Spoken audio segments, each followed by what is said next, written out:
Hey, old man, this isn't a charity food line. People like you should know where they belong, a white officer said loudly, his voice dripping with sarcasm, causing the group around him to burst into laughter as if they'd hit a jackpot. Marcus Reed stood still, no response, no turning of the head. His posture was straight, his eyes fixed on the Silver Ridge building, which was surrounded by yellow tape and cold gun barrels, as if the words couldn't pierce through the invisible armor he wore. The calm of a man who had survived on battlefields the system wanted to forget. At 48, Marcus wasn't old, but the scars of decades of silence, observation, and being pushed to the edges of society showed on his shoulders, around his eyes, and in the calloused hand hidden in his pocket. In his faded jacket and cap slung low over his brow, he looked nothing like someone allowed to be at the scene. And that's why they laughed. Laughed as if his existence was a joke. Laughed as if the color of his skin meant he didn't belong here, in the wrong place, the wrong class, the wrong right to be present. Marcus wasn't unfamiliar with this. For years, he had learned to see through the laughter and spot the fear hidden behind layers of self-righteousness.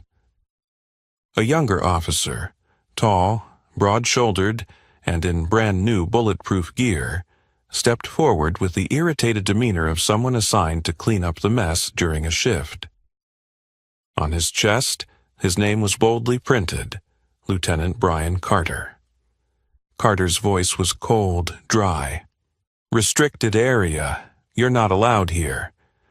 His hand rested on the gun's handle, not because Marcus looked dangerous, but because his own insecurities needed to be masked by a posture ready to fire.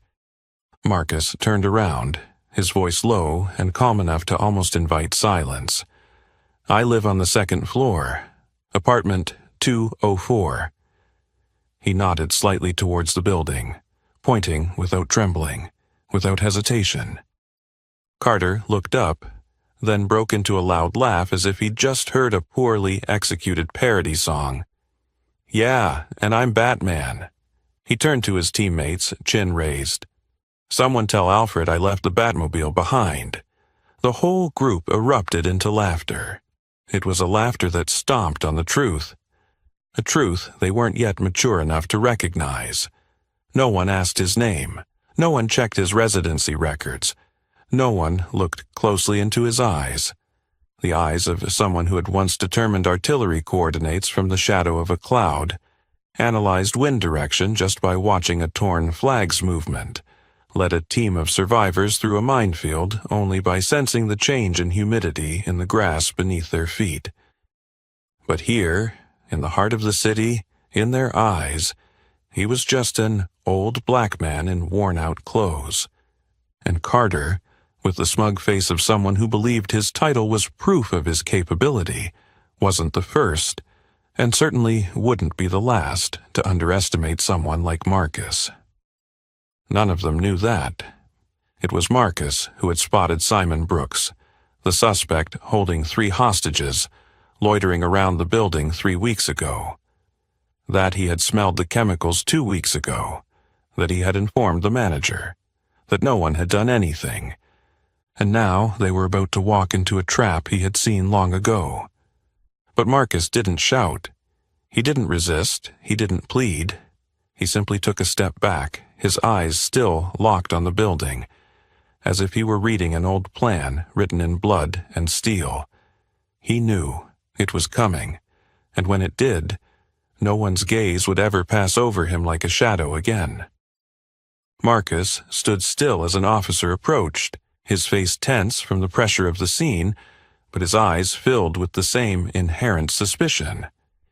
He was about 30 years old, white, with the name Lieutenant Brian Carter printed on his chest plate. "This is a restricted area. You're not allowed here," Carter said, his hand resting on his gun as a defensive habit, even though the man before him was standing still, not threatening anyone. Marcus turned slowly, his voice deep and calm, almost inviting silence. "I live on the second floor, apartment 204. He gave a slight nod toward the building, his finger pointing without trembling or hesitation. Carter looked up and then burst into laughter. "Yeah, and I'm Batman." He turned to his teammates. "Someone tell Alfred I left the Batmobile behind." Another round of laughter echoed.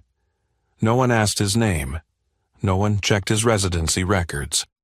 No one looked closely at his eyes that once read satellite maps in the dark, estimated wind speed before an assault, determined a retreat route through a gap in a wall barely 20 centimeters wide. They only saw a black man in worn-out clothes, and because of that, assumed he was not worth trusting. And Carter wasn't just an arrogant officer.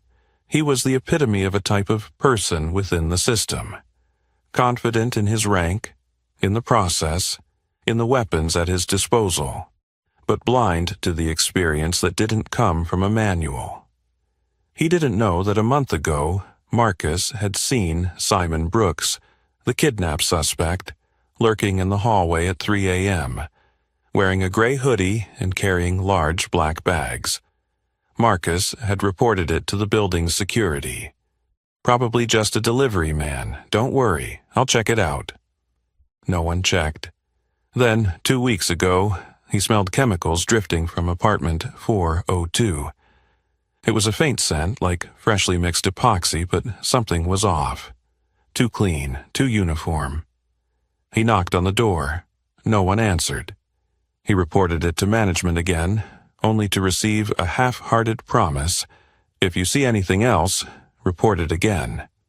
But no one saw anything except for him, and now, with the whole block locked down, guns trained on windows that could explode at any moment, the only person who understood what was truly happening was treated like a lost soul, like a shadow on the fringes of the story. Marcus quietly took a step back, not out of fear, but because he knew the right moment always came last. On top of a nearby SUV, Captain Cole Matthews was folding the building's blueprint. Sweat beaded on his neck beneath his bulletproof vest. 3 hours of negotiations had passed. No response, no demands, no agreements, just silence from apartment 402. Matthews growled through his radio. "Delta team is in position. Prepare to move in on the 4th floor back approach. We'll go in within 10 minutes if there's no change." From where he stood, Marcus heard every word.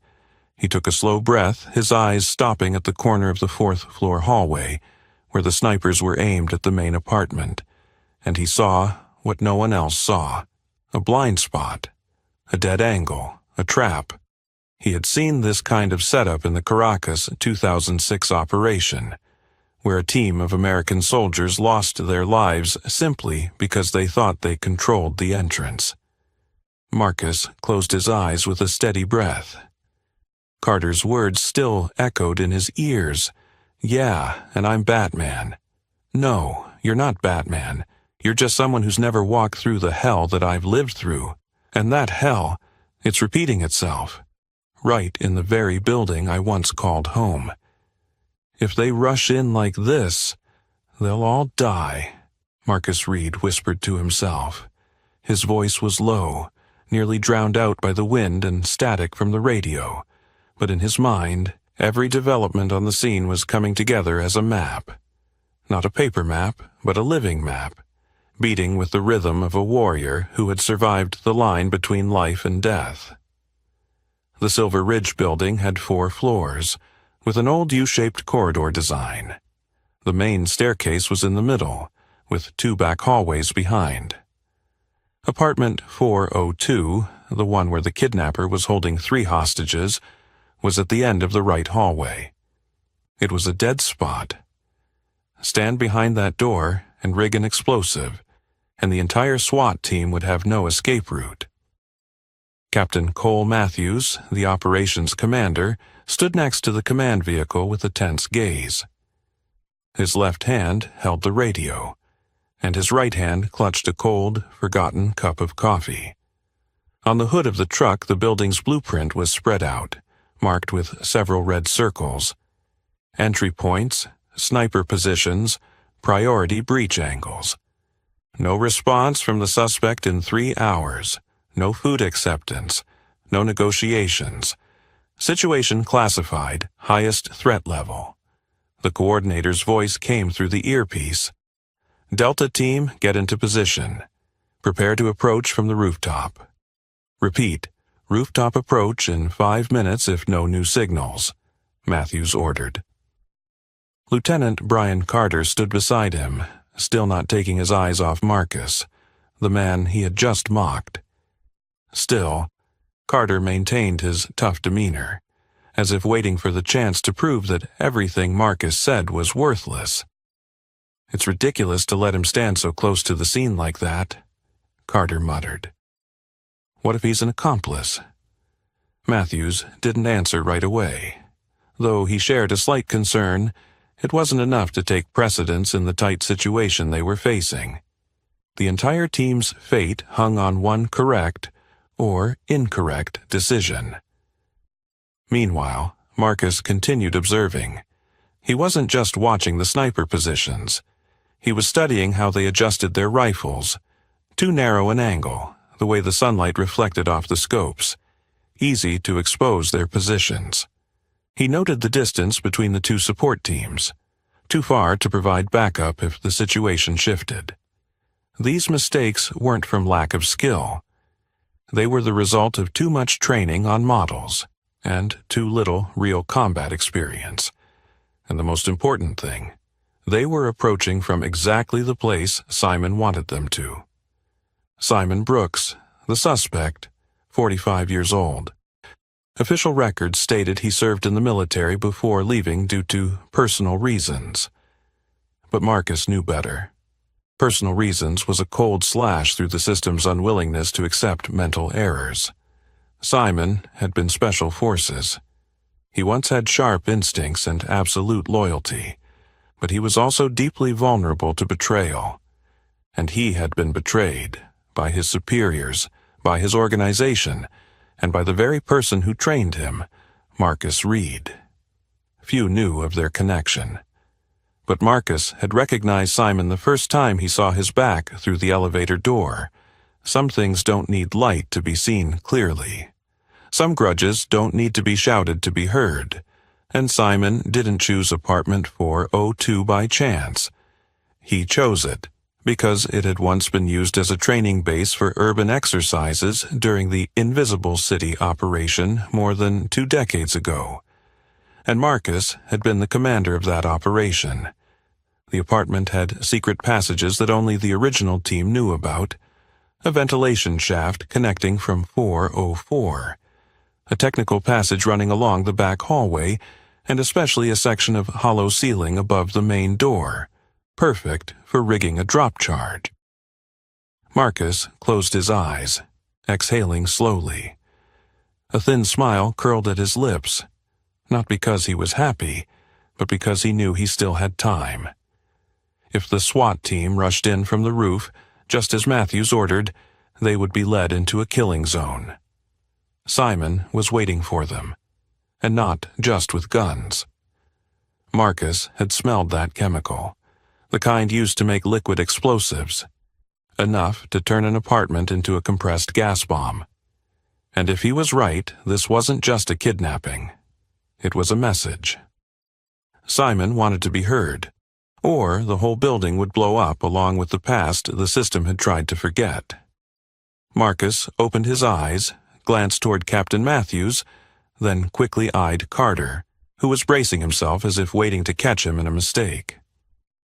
"If they rush in like this," he repeated, but this time his voice was lower, as if making a grim pronouncement.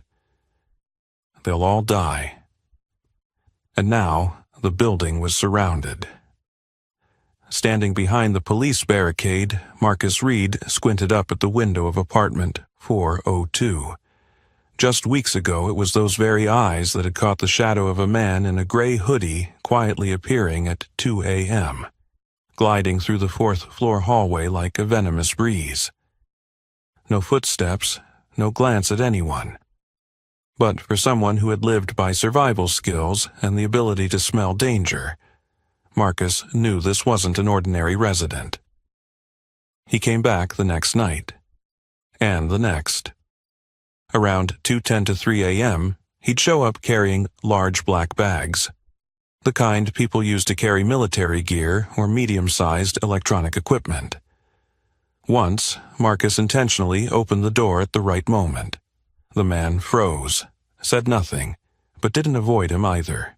He just stared at Marcus, his gaze as deep and silent as a cut, a look Marcus had once seen during nights in Beirut. That time, Marcus reported it to Victor, the building's security guard, a middle-aged white man who preferred watching sports at night to patrolling. "It's probably just a delivery, man. I'll check it later." "But he's carrying something. It smells like ammonium nitrate," Marcus replied. Victor smirked. "You've been watching too many crime shows. This is L.A., not Baghdad."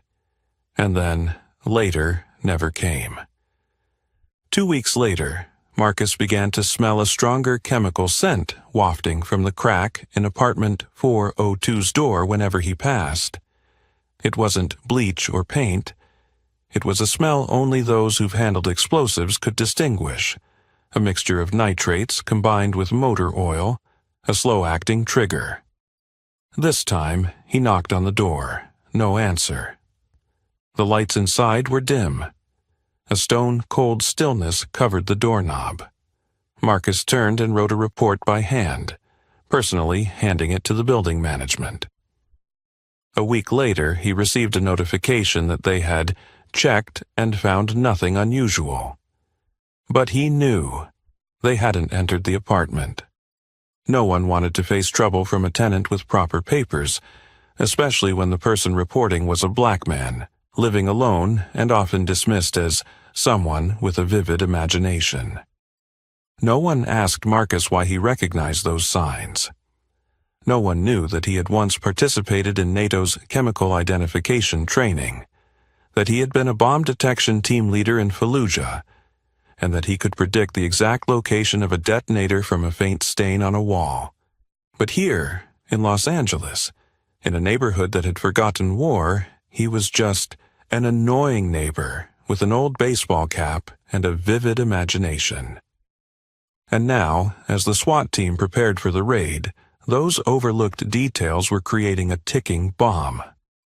Marcus knew Simon Brooks wasn't just kidnapping. He wasn't the type of person who acted out of desperation in a moment of panic. No, he was planning. He had a target, a message. Simon wasn't a typical criminal. He was the kind of person who had survived things the civilized world didn't want to hear about, then was cast aside by the system, a broken product hidden in silence. What Marcus feared most wasn't the explosives, it was the reason behind them. Simon wasn't trying to kill anyone, he was forcing someone to listen. But if no one would listen, he would make the entire city listen with an explosion. Marcus turned his head and glanced at the radio strapped to the shoulder of the operation commander. There wasn't much time left. Apartment 402 wasn't just the location of a kidnapping. It was the remnant of an old battlefield, resurrected in the heart of the new city. And only one person understood that battlefield from the inside was being ignored as if he had never existed. He had set the trap. The words that fell from Marcus Reed's mouth were not a warning. They were a death sentence for arrogance. As soon as he spoke, 2 officers shoved him down onto the asphalt. One of them, his shirt stretched tight from the rush, screamed, "Are you crazy? Trying to commit suicide?" One hand gripped his wrist painfully, but Marcus didn't resist. Not because he was weaker, but because he was waiting for a bigger reaction from those in power. And he was right. Captain Cole Matthews, the on-site commander, immediately rushed forward when he saw the scuffle. His face was flushed with tension and discomfort, his holstered handgun visible beneath his body armor. Upon seeing Marcus pinned to the ground, he snapped, Who allowed him to cross the line? Get him out of here now." Marcus turned his head, his breath still steady, his eyes no longer those of a civilian. They were the eyes of a man who had once ordered 12 people into fire, and no one turned back. His voice, not loud but cold enough to make both officers holding him pause. "If you breach from the rooftop, the whole team will die. He's rigged a pressure mine right above the entry point. I saw an infrared targeting device at the east-facing window." The air around them seemed to freeze for a beat. Matthews frowned. No one on the technical team knew about that entry route, and even fewer knew that the east-facing window was the backup position if the primary plan failed. How could a civilian know? "Who are you?" Matthews asked, his tone now showing a hint of doubt. Marcus didn't answer right away. He stood up, brushed off his jacket, and looked around. All eyes were on him now, from the SWAT officers in the holding area, to a few reporters sneaking shots from 100 meters away, to the evacuated residents staring through the gaps in the barricades. For a moment, the world seemed to stop. "I'm the one who saw him come here 3 weeks ago," Marcus began slowly. "I smelled ammonium nitrate. I saw the equipment he brought into the apartment. And I warned the building security. And now we're dealing with the aftermath of warnings no one bothered to listen to." Lieutenant Brian Carter, standing behind Matthews, sneered, "Ah, here comes the 'I told you so' after the fact. Hey, this is the police, not a crime reenactment show." Marcus turned and looked at Carter, a look that made the young officer feel as though he was being examined under a microscope. He didn't respond right away, merely tilted his head as if he had just analyzed the person standing before him. "You're the kind of person who only trusts weapons, not people, but in real combat, the first one to fall is usually the loudest." Matthews suppressed a deep sigh. The situation was too tense for any more bickering.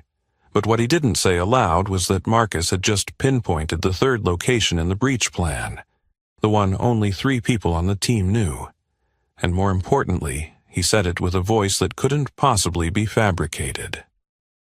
At that moment, a crackling sound came through the radio. "Bravo, team reports. Faint infrared signal detected at the east window on the 4th floor, possibly a motion sensor." Matthews lifted his head, his face shifting noticeably. The entire command area went silent.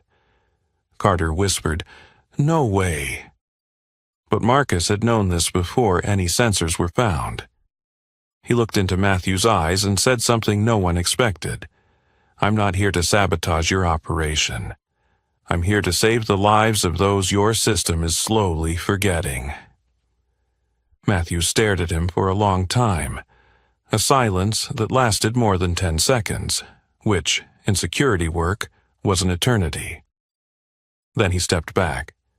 "Keep him here, for now. Don't touch him." Then, turning to Carter, "I'll check the records for apartment 204. Marcus lowered his head. Once again, he stood on the sidelines, but this time his shadow was starting to imprint itself on the minds of those holding the guns, and the game had only just begun. Only those at the highest ranks in the military know that name. The air around the scene felt suffocating, as though it had been constricted by an invisible grip. The 4 words Delta Force Commander were not a casual self-title. They were the mark of a top-secret rank, a door that would never open for those who hadn't lived, killed, and died in the kind of front lines that even Congress wouldn't dare include in records. Captain Cole Matthews furrowed his brow, taking half a step back. His voice lowered, but there was a sense of urgency in his words, as if searching for a crack in what seemed like an illogical statement. Delta Force was disbanded over 10 years ago. Tempest, what the hell is that? Marcus Reed's expression didn't change. He took out an old military ID card from his jacket pocket. so worn that the edges were peeling, and the serial number was almost faded, but the embossed seal was still clear, a symbol understood only by those in the most classified circles. Operation Tempest, Syria, 2004. The gray area between the Idlib and Latakia borders. An unofficial raid on a uranium storage facility. The operation order was issued by the coalition, but it wasn't recorded in any government documents. Matthews stared at the card, then turned to Lieutenant Carter. Check the Tempest code through the internal channel. Carter grumbled and quickly pulled out his phone. Though his face still carried doubt, a crack began to form inside him. The line between an old man with delusions and the person I just humiliated is a living legend. Less than 30 seconds later, the phone screen lit up, but Carter said nothing, only silently held the screen towards Matthews. The information appeared. Operation Tempest. Classification, above top secret. Status, sealed, eyes only. Delta. Access. Commander, M. Reed, location, unlisted. Matthews blinked twice as he read. When he looked back, his expression had changed. No longer contemptuous, no longer doubtful. Just a stunned silence mixed with awkwardness, the kind that only those who've once held command could fully understand. He had just faced the wrong person. Mr. Reed, I apologize for what happened, Matthews said, his voice much softer now. But Marcus didn't respond. He simply looked around at the young SWAT officers who were whispering, some with heads down, others frozen as if they had just seen a ghost in a dusty coat. One whispered, "Delta? I thought Delta was wiped out." Another, "Tempest, that name. Isn't that the operation where the entire Israeli team went out of contact?" Meanwhile, Carter remained frozen in place. He seemed to be trapped between two realities.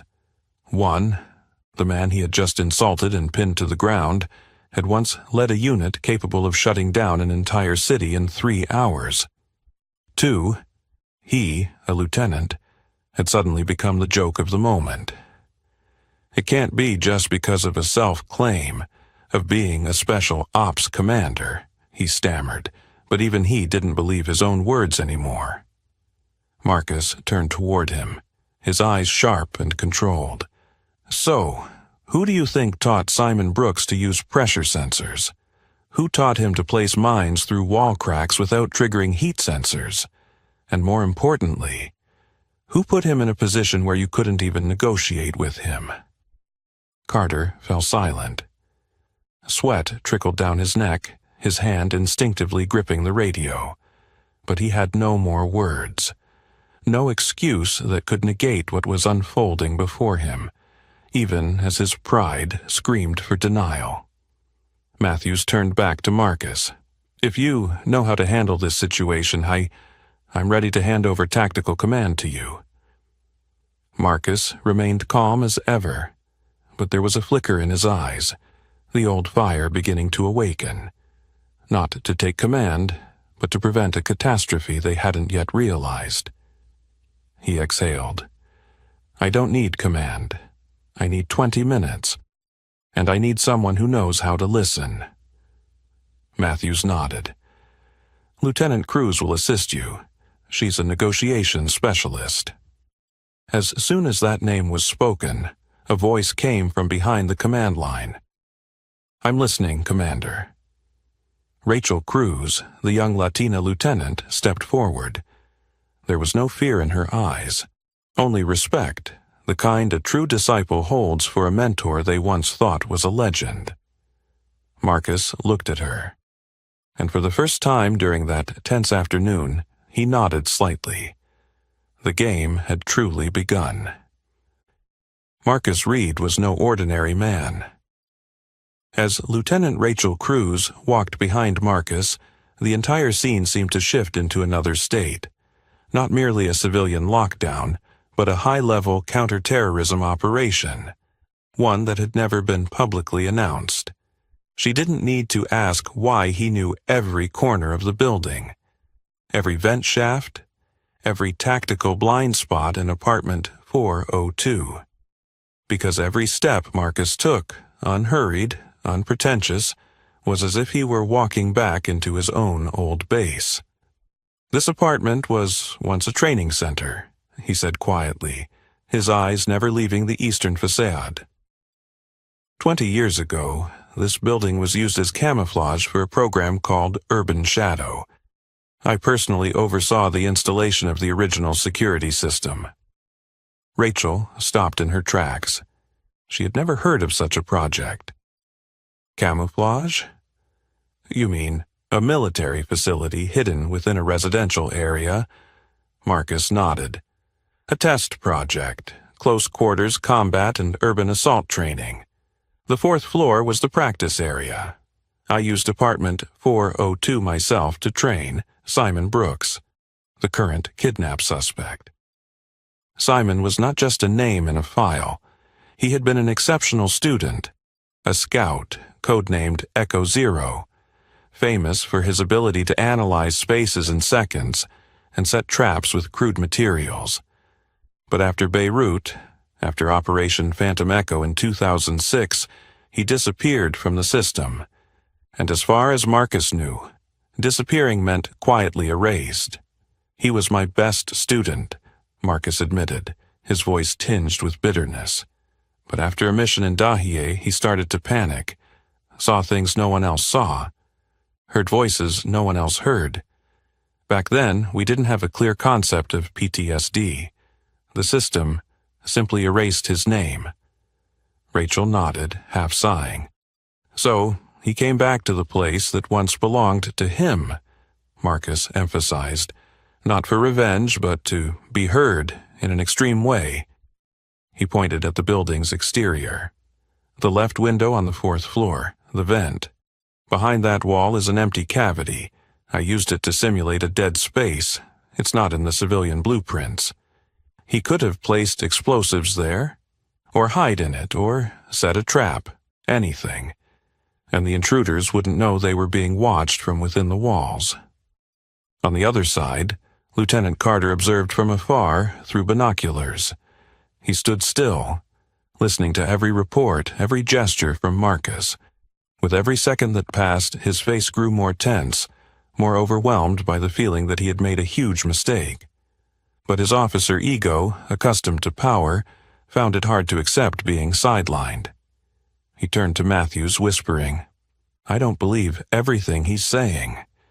The memories of old men can't be trusted when it comes to tactical maps."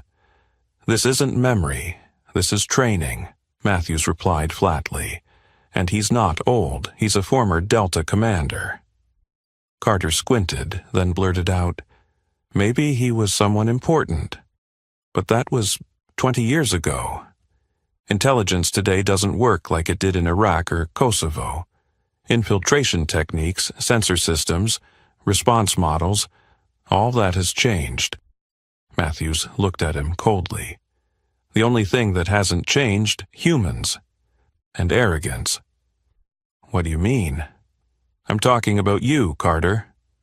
Back with Marcus and Rachel, they had stopped in front of a wall next to apartment 404, just next to 402. Marcus tapped lightly 3 times, then fell silent. The echo inside wasn't as solid as brick, nor as hollow as plywood. It had the compression of an air chamber. "He still follows the old methods I taught him. Don't let the trap show. Everything has to be hidden within the structure of the building. And that's why the SWAT team will die if they go in without knowing this." Rachel looked at him, finally voicing what she had kept to herself. "Commander, you know what he's doing, but you also know what he wants." Marcus turned away, not answering, but his gaze, serious like the first night he entered Sauter's forest, spoke volumes. "I know, because I was the one who led him down this path, and now, only I can lead him back." There it was. They had missed it. In the suffocating silence of the makeshift command center, Lieutenant Rachel Cruz's eyes never left the still image from the security camera. In the far left corner of the frame, just at the edge of the window on the 4th floor of apartment 402, a tiny dim glow, a strange copper-colored circle, only slightly larger than a thumb, appeared. No one had noticed. But Marcus Reed had. "Motion sensor," he repeated calmly.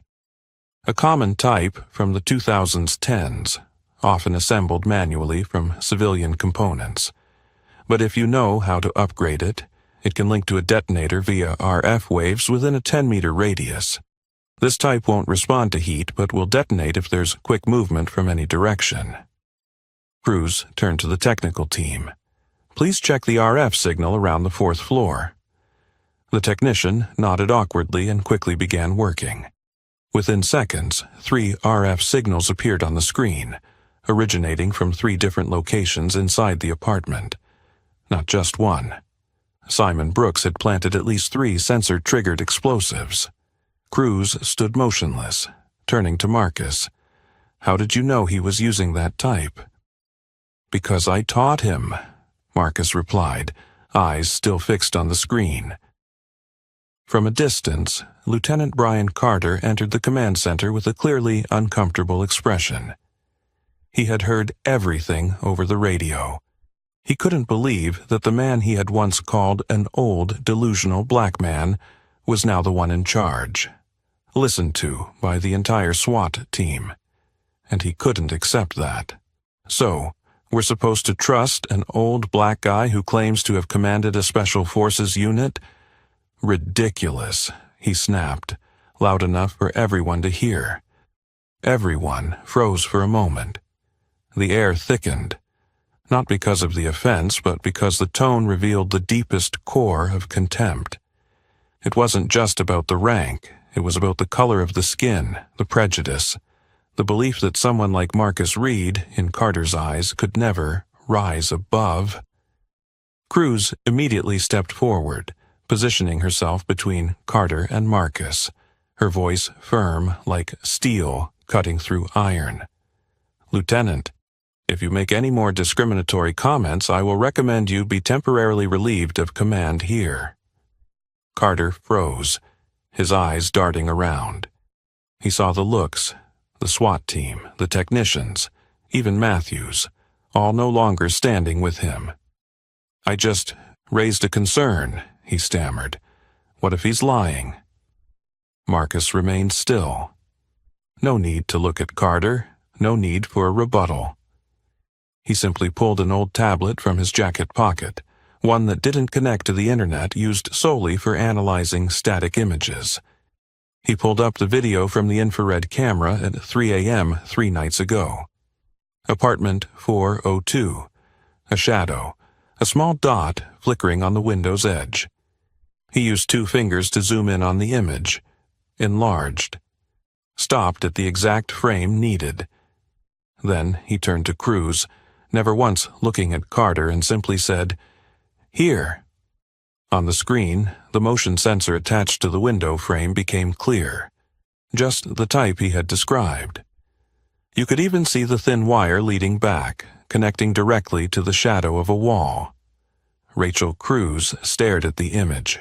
Her eyes, having witnessed hundreds of crisis situations, finally reflected true admiration. "We've been on site for 3 hours, and no one saw this," she whispered almost to herself. Marcus didn't respond. He didn't need to. Carter tried to dismiss it. "Maybe. It's old equipment. A false alarm doesn't necessarily mean explosives." Marcus slowly turned his head, looking at Carter for the first time that afternoon. When you've had to pull the body of a teammate torn apart by a device just like this, you won't say foolish things like that. Silence fell over the entire command center. Captain Matthews walked in just in time, hearing the last sentence. He stood in the middle, his voice sharp. "Carter, leave the tactical station. Stand down and don't participate in any decisions until further notice." Carter stood frozen, his face pale, but he couldn't argue. He stepped back, each step feeling as though the weight of Marcus's words was heavier than any command could be. As for Marcus, he stood there, hands resting on the table, eyes unwavering, voice still calm. I don't need anyone to believe me. I just need enough time to stop one more person from dying. And in that moment, no one dared to underestimate him again. Commander, they said you were dead. The voice of Simon Brooks echoed from inside apartment 402, hoarse and fragmented, as though it had been buried for too long, rising only in fear and doubt. The 3 hostages inside were silent. No one spoke, no one cried, no screams. Nothing like the usual sounds heard during a hostage crisis. There was only an eerie silence, one that didn't come from despair, but from the waiting for something that hadn't yet happened.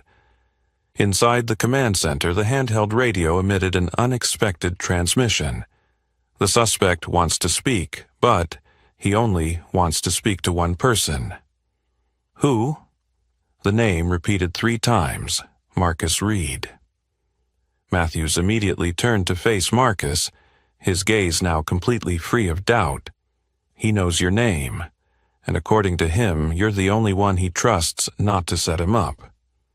Marcus didn't show surprise. Instead, he closed his eyes for a second, as if hearing an old song echo somewhere in his memory.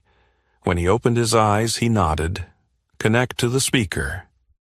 Rachel Cruz pressed the button, connecting the audio from inside the apartment to the speaker. Immediately, Simon's voice crackled, irritable and trembling. "I know you're listening. But I'll only speak if it's Marcus Reed. I know you're there. I saw you standing by the fence from the start. I want to hear your voice." No one moved. Cruz looked at Marcus. Matthews nodded. Carter, standing silently at the back, almost seemed ready to sneer, but he couldn't muster the strength to laugh. Marcus brought the mic to his lips, his voice low and steady. "Eagle 7 November Alpha."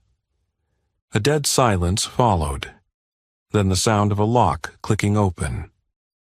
Over the radio, Simon's voice trembled as if he had just woken up from a nightmare that had lasted years. "It's real. You're still alive." "Commander, I thought you died in Latakia. We all thought that." Marcus didn't answer immediately. He looked at Cruz, signaling her to mute the mic temporarily, then turned to Matthews. "I need to go in. Alone." "That's not possible," Matthews replied immediately. "It's dangerous and against all safety protocols." "Simon isn't an ordinary criminal," Marcus said, unshaken. "He spent 6 months undercover with the jihadist forces in Khost. He escaped from Kunduz with his bare hands.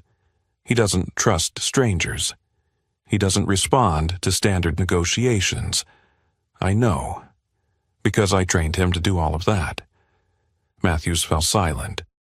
There was no reason left to stop him, except fear. But he also understood, keeping Marcus out of this now meant leaving everything to chance. Cruz looked at Marcus, her voice low. "I'll go with you." Marcus shook his head. "No, just me. If he sees anyone else, he'll trigger the explosion." Matthews hesitated. "At least take the comms earpiece." Marcus gave a dry smile. "Simon learned how to detect radio signals back in 2005. Putting on an earpiece is just pushing me into the trap." The team stood frozen. Cruz sighed, then opened the tactical case, pulled out a bulletproof vest, and handed it to Marcus. "At least, wear this." Marcus took it, unhurried. When he lifted his jacket, everyone could clearly see the scar running down his left side, long, jagged, proof of the many times he had narrowly escaped death. He put on the vest as effortlessly as if he were putting on a shirt, quick, familiar, unpretentious. Before he left, he looked directly at Matthews. If I'm not back in 15 minutes, you know what to do." Matthews gripped the radio tightly, his voice low. "I hope I won't have to." Then Marcus walked toward the building. No escort, no gun, no superhero cloak. Just one man, returning to the room where, 20 years ago, he had turned a soldier into something the system later rejected. And now, he was the only one being called by name in the madness of a man who had turned the entire building into his cry. He set the trap. The words from Marcus Reed weren't a warning. They were a death sentence for arrogance. As the door to apartment 402 closed behind him with a cold click, it felt like the final punctuation mark on the world outside. No more radios, no more sirens, no more commands, just one sound filling the room. The faint ticking of the detonator being activated, lying securely in Simon Brooks' palm. The room was dim, the only light coming from the hallway lamp, casting reflections through the slightly parted curtain of the window. 3 hostages. A woman in her old age, a male student, and a young girl about 10 years old, huddled in the corner. Their eyes were fixed on the 2 men in the center, unsure of which one was the greater threat. Simon crouched on the floor, his back against the wall, clutching the detonator like it was a second heart. His eyes were bloodshot from lack of sleep, his voice rough. "They abandoned me after Beirut. No treatment, no recognition. I'm a ghost, Marcus. A name wiped from the system like I never existed." Marcus moved slowly, stopping about 3 steps away from Simon. He didn't sit down. He didn't reach out. He made no gesture that could be misinterpreted. "You're not a ghost. You're living proof of what they want to bury," Marcus replied, his voice steady as a breath. Simon let out a laugh, raspy, like a blade scraping against stone. "So, where were you? When I came back to the States, I looked for you. I asked your name in the veterans' records.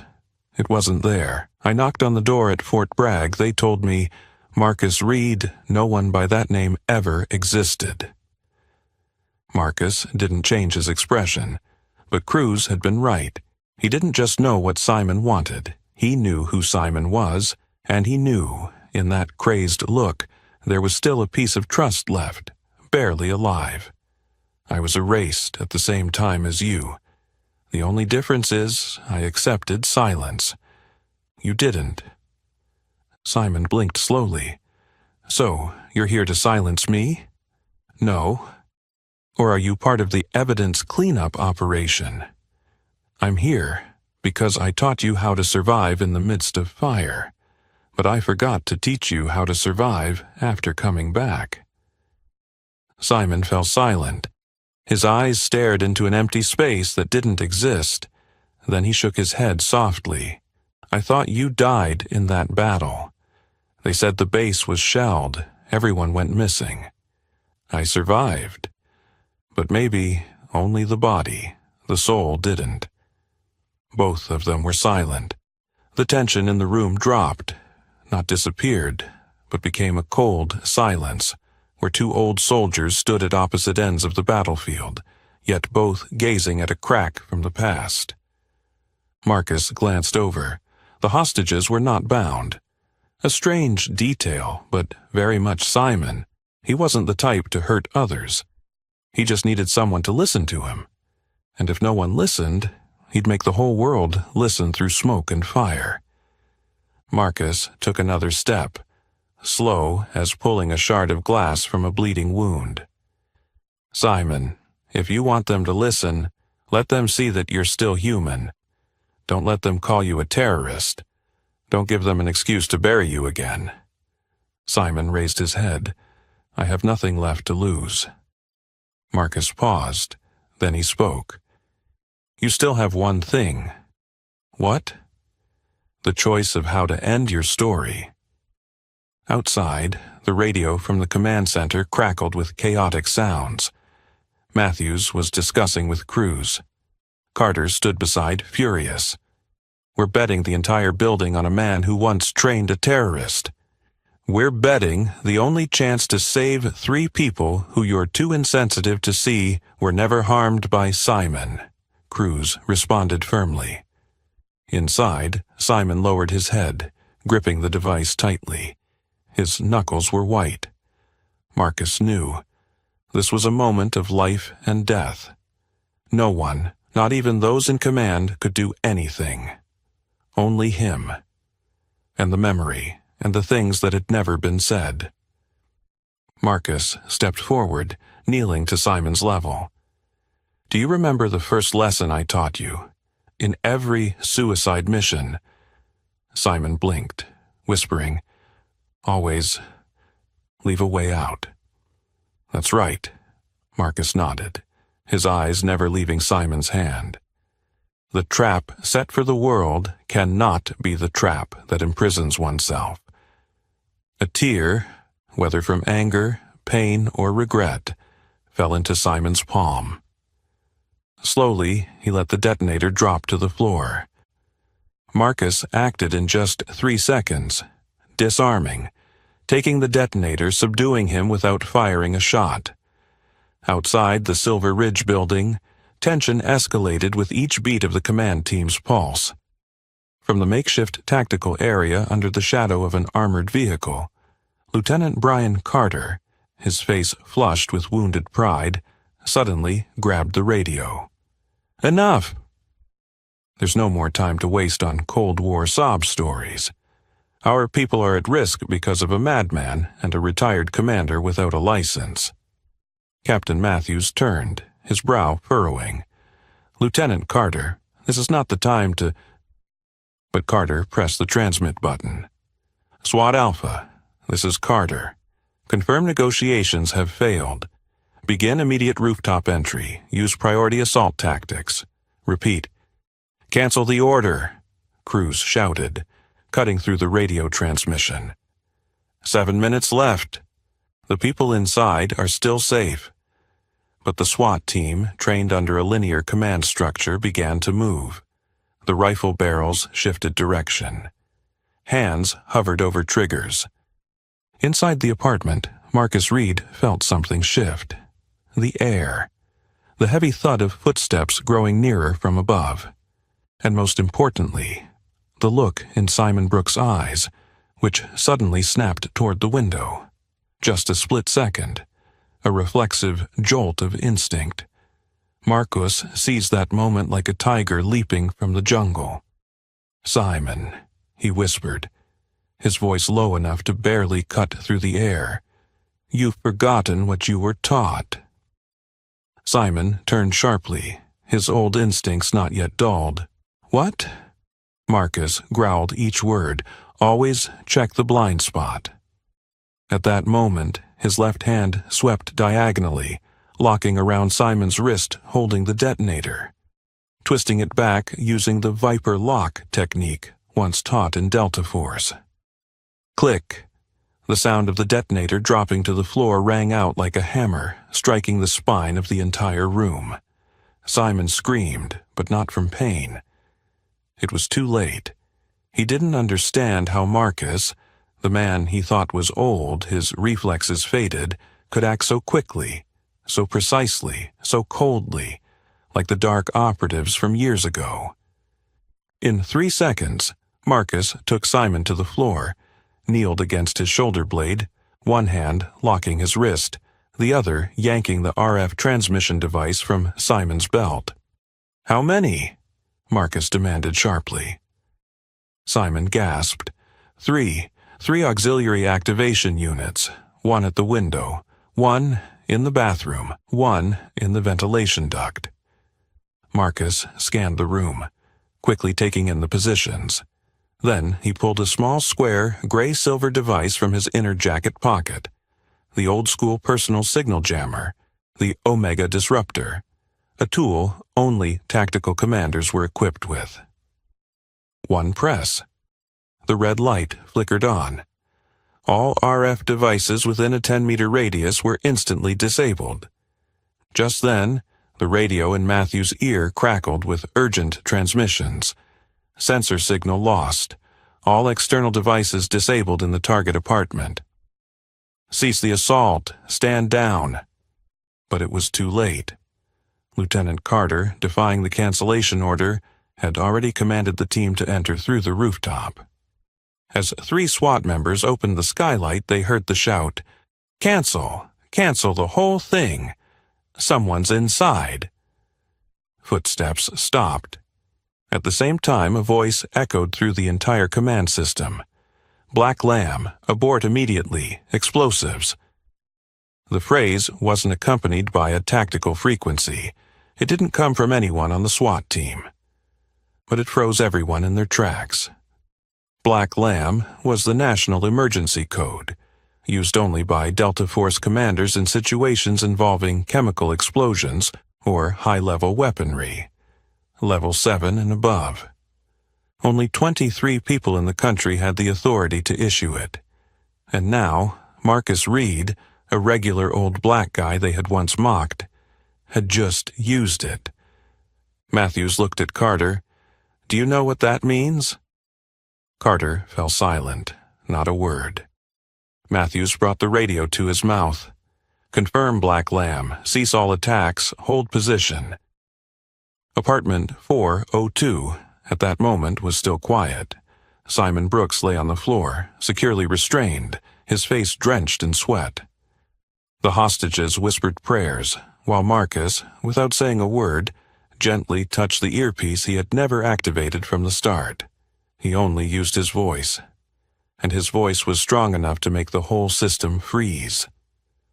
Outside, the sun began to set behind the buildings, but inside, a living legend had just resolved a crisis that the entire modern armed team had to watch from the sidelines. Marcus's orders were followed without question. No gunfire, no sirens, just 5 words. "Black Lamb, abort immediately, explosives." And the entire SWAT team, nearly 20 strong, immediately froze, as if pulled midair by an invisible string. No one questioned. No one dared to react. That command didn't need authority.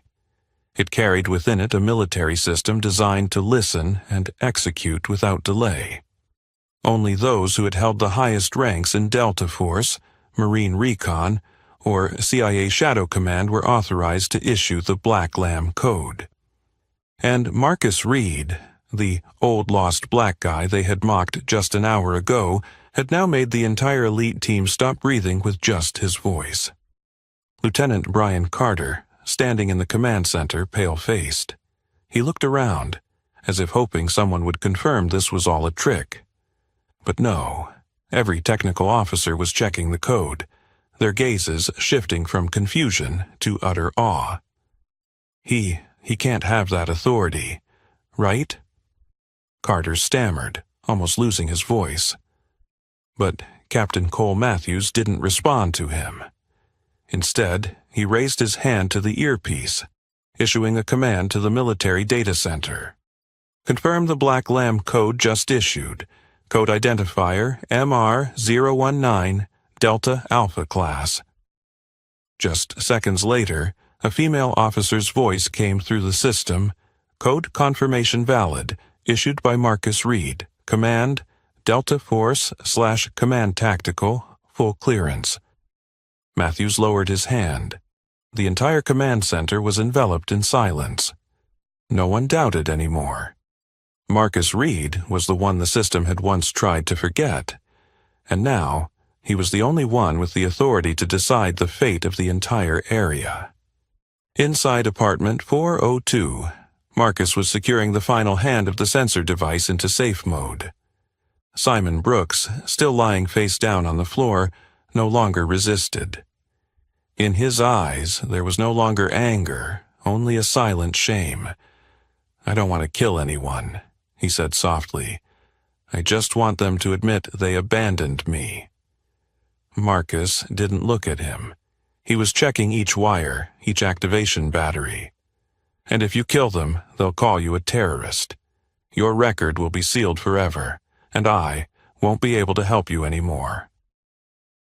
Simon closed his eyes, tears welling up, the first time in years. I just couldn't take it anymore. Marcus exhaled slowly. He kneeled, placed the jamming device into the tactical bag, and gently said, "You're not wrong for feeling pain. You're wrong for letting it lead you in the wrong direction." Outside, the door swung open. The 3 hostages, still panicked, were escorted out of the apartment by Marcus. He took the first step, holding the deactivation device high.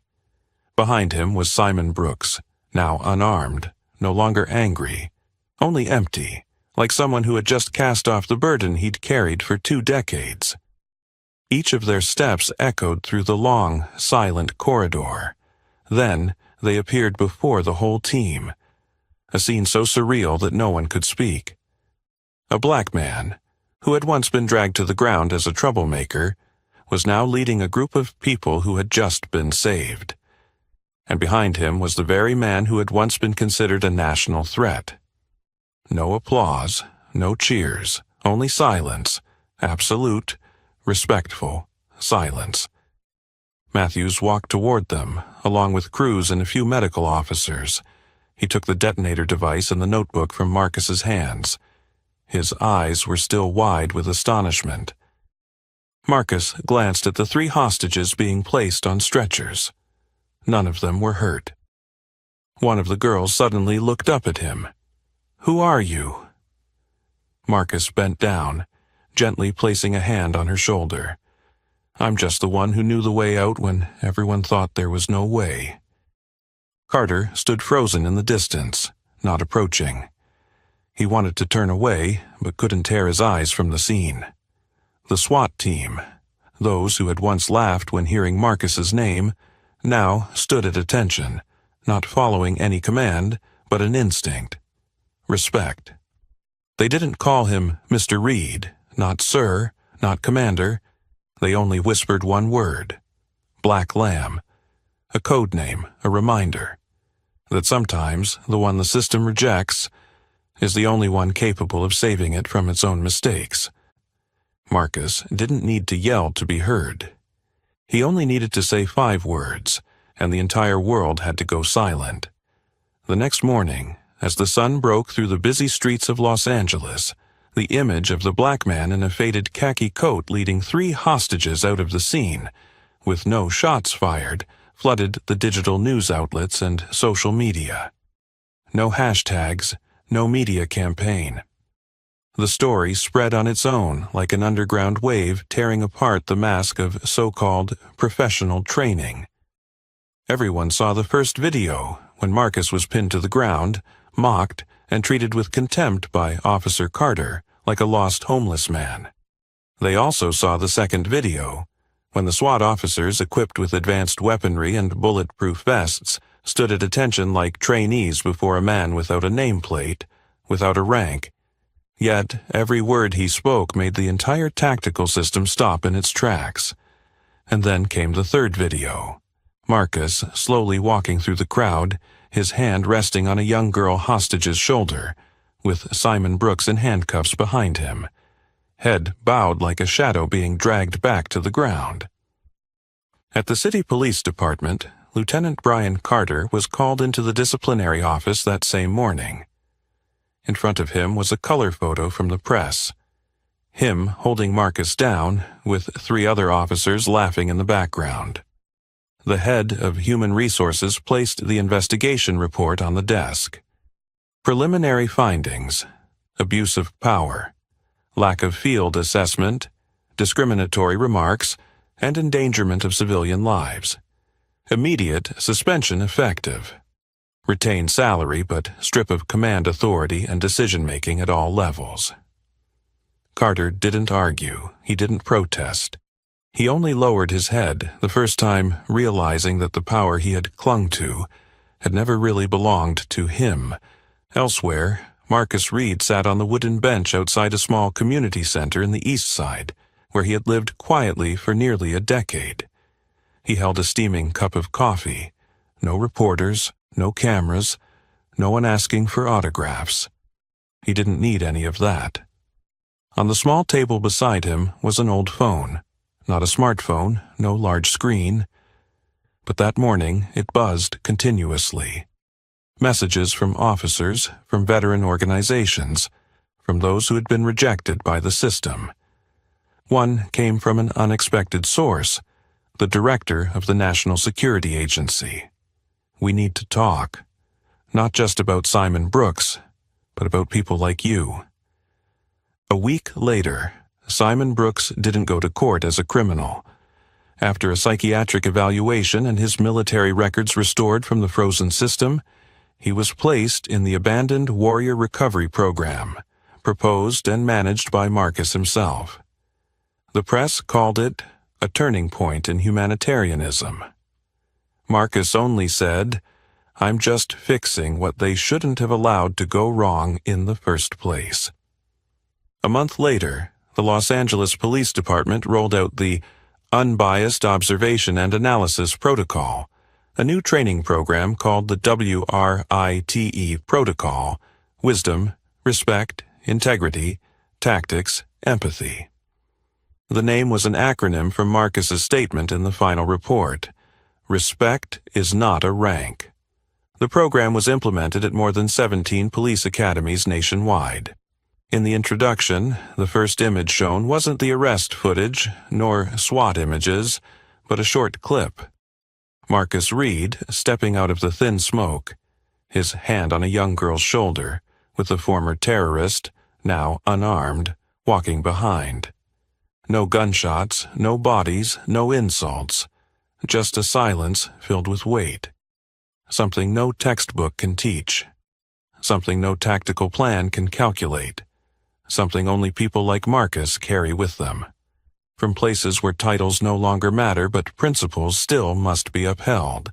And that's why, with just 5 words, he could make the entire SWAT team freeze. Carter was demoted and sent to a remote town. On a gloomy morning in Washington, Marcus Reed sat alone in the high-rise meeting room of the National Security Agency, NSA. The glass wall behind him reflected the cold light of the Capitol. Facing him were 3 representatives, one from the Pentagon, one from the Department of Veterans Affairs, and a man in a minimalist suit. No name, no badge, no small talk. Everyone knew he belonged to an unnamed agency. The NSA director began the meeting with a sense of urgency. The Silver Ridge incident wasn't just a hostage situation. It's exposed a gap in the monitoring system for veterans, especially those who have participated in high-level covert operations. Marcus didn't respond. He simply rested his hands on the cold wooden table, his gaze piercing through the glass, towards a city that had forgotten him for 2 decades. The man in the suit spoke for the first time during the meeting. "We need your help to identify cases like Simon Brooks before they explode, both literally and figuratively." A minute passed. No one spoke. Everyone waited.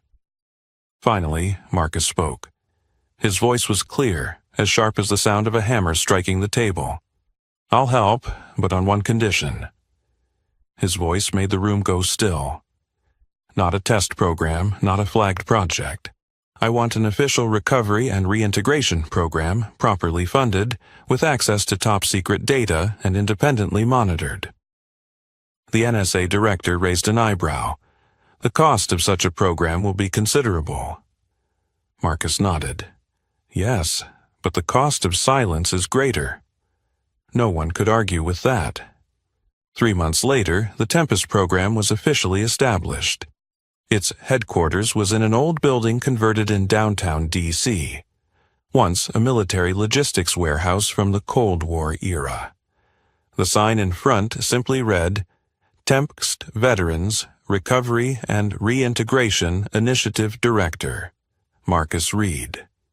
There was no media frenzy, no ribbon-cutting ceremony, no televised coverage. Only those who truly understood the real value of the program, people who had been abandoned by the world, knew about it. Simon Brooks was the first to be admitted. He was taken to a psychological recovery center affiliated with Johns Hopkins. A team of senior PTSD specialists worked with him weekly. No handcuffs, no jail cell, no public criminal record. Just a man, learning to exist in a world that had once rejected him. When Marcus visited for the first time, Simon said nothing. He simply stood, saluted in a military style, short, precise, and full of respect. Marcus didn't respond with a gesture. He just said, "Saving one person doesn't erase the mistake, but it prevents another mistake." As for Lieutenant Brian Carter?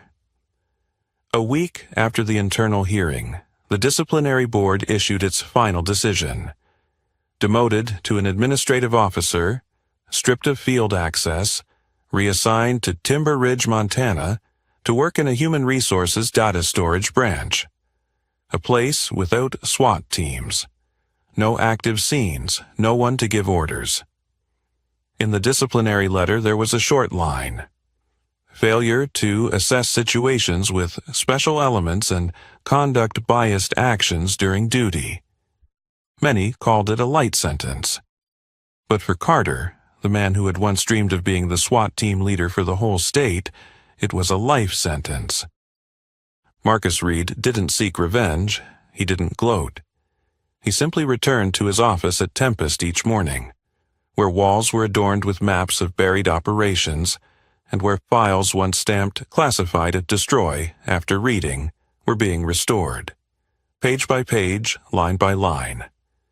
Each file represented a person, a special forces operative with a nervous breakdown wandering in Detroit, a former bomb disposal technician living in seclusion in Alaska, a sniper with amnesia now working as a parking lot guard in Tucson. Marcus made notes by hand. Carefully, relentlessly. Just as he once led soldiers through minefields in Kandahar, step by step, slow but sure. Because for him this wasn't a job. It was a way of redeeming the silence of the past. One afternoon, Rachel Cruz visited Tempest. She looked around the room. Simple, no frills. But here, lives were being saved, lives that the country had once forgotten. She asked, "How did you know Simon would choose that apartment?" Marcus smiled. It was the apartment we used for the final training. The place where he passed the urban camouflage test in just 22 minutes. Rachel nodded. She knew. Some lessons weren't in books, not in files, not in after-action reports. They were in the teacher, and Marcus had never stopped being that teacher. And on the wall, a quiet inscription gleamed. Respect is not a rank. Respect does not come from rank, it comes from action. 6 months since the crisis at Silver Ridge, the Los Angeles Police Department officially opened a new training program for mid- and senior-ranking officers. The class wasn't named after an admiral or a commander, nor was it named after a fallen hero. On the small brass plaque outside the hallway, the inscription read, Wilson Hall, Advanced Observation, Bias Awareness and Field Leadership Training, Honorary Curriculum by Marcus Reed. They didn't name the class after Marcus because he demanded it. On the contrary, Marcus had refused 3 times. But it was the young officers like Lieutenant Rachel Cruz, along with the SWAT team who had stood silently under his command that day, who suggested and petitioned the mayor. For them, Marcus wasn't just a temporary hero. He was the kind of example that didn't shine, but made others want to walk toward the light. On the first day of the class, Marcus said nothing about the Silver Ridge incident. He didn't mention Black Lamb, didn't talk about Delta Force, and didn't revisit the images that had shaken the media. He simply stood before the class, with a laser pointer and a blank whiteboard. "We begin with what textbooks don't teach," he said. The observational skill that radar, drones, and cameras cannot replace. The intuition of a person who knows how to listen with their eyes. The class fell silent. Marcus continued. "If you walk into a room that smells of bleach, what do you think?" One person responded, cleaning. Or is it hiding blood? Marcus replied. The answer isn't as important as whether you ask the question. Lesson 1. Question your own biases. At the end of the class that day, as people began to leave, a man quietly entered the room and sat in the last chair at the back, where the light didn't shine clearly on his face. Marcus didn't need to turn around. He knew who had arrived. Lieutenant Brian Carter, no longer wearing a uniform, no longer armed, no longer with that smug look from before. He wore a gray shirt, no name tag, no badge. His gaze was direct but not challenging. It was the look of a man who had just survived his own ego. After a few minutes of silence, Carter spoke softly, as if confessing, "I'm transferring here. I need to start from the beginning." No one responded. No applause, no welcoming words. Only Marcus turned his head, looked directly at him, not with the eyes of a victor, but with the calm of someone who had stood in the same darkness. Observation begins when you discard your biases. Carter nodded. He didn't ask for forgiveness, but that day he stayed until the last lesson. He didn't take notes, but didn't miss a single glance, a single movement of Marcus at the front. Outside the classroom, a stone plaque was quietly erected with Marcus's final words from the internal hearing. No ceremonies, no cameras, only the afternoon sun casting slanted light over the words, "Respect is not a rank." Respect does not come from rank. It comes from action. Hundreds of new officers read the inscription before entering the class, like an unspoken ritual. Some frowned, not understanding, but many, especially those who had stood at Silver Ridge that day, understood more than any theory could explain. At the end of the day, Marcus closed the class, walked out to the parking lot with his simple bag slung over his shoulder. On the name tag attached to his backpack, only 3 faded old letters were visible. M.R.A., a young new officer, ran after him. "Mr. Reed." Marcus turned around. "Is there something you need, officer? Do you ever regret staying silent all these years?" Marcus paused for a moment, then replied, "If I had spoken earlier, perhaps I would have been remembered as a hero. But because I stayed silent, when I speak, the whole system has to stop and listen." The young officer stood silent. Marcus walked away. The wind swept through the parked cars, carrying the echo of something that no textbook could convey. Because respect is not a title. It is not a badge. It is something that only appears when a person's actions force the entire system to look at itself. A black man dismissed for his skin and age, but with just 5 words he made the whole system fall silent. No need to raise his voice. No need for medals. Just with calmness, intelligence, and character, Marcus Reed proved that respect doesn't come from rank. It comes from action. What about you? If you were in the position of the SWAT team that day, would you have had the courage to listen to a man who had been cast aside by the whole system? Leave your thoughts in the comments below. And don't forget to like, share this video with the people who need to hear it, and subscribe to the channel so you don't miss the next stories about justice, courage, and the truths forgotten. Thank you for watching.